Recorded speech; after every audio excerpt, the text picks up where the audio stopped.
I was on a business trip a few years ago, and when I got to my hotel, I turned on the TV and it seemed like every channel, every show was about doomsday preppers.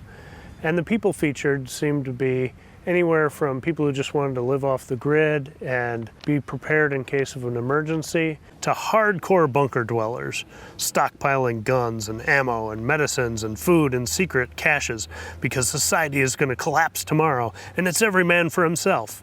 Sadly, I think some of these people are hoping for this, which isn't healthy.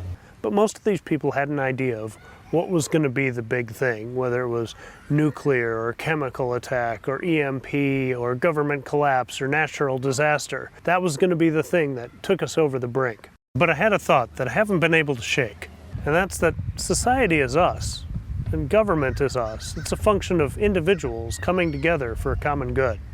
So if something terrible were to happen, and we were lucky enough to survive, I just don't think hiding in a hole and picking off everything that moves makes a lot of sense.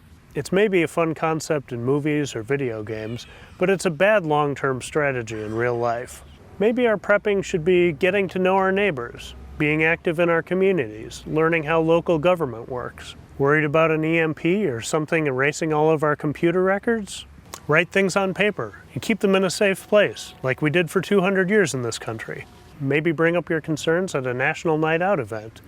Maybe some of your neighbors will share your concerns or have skills that would be useful in an emergency situation. Maybe a list of medications could be saved and updated every year at the same event. Maybe talk with city and county officials about what their plans are for emergency preparedness. Maybe bring up some of your concerns. You might have something that they haven't thought of. That's the kind of thing that would benefit your entire community. So you have two scenarios if disaster strikes. In one, everyone barricades themselves in and hunkers down because it's every man for himself and everyone else is out to get your stuff. Or neighbors go door to door in an orderly fashion to make sure everyone is okay and has what they need.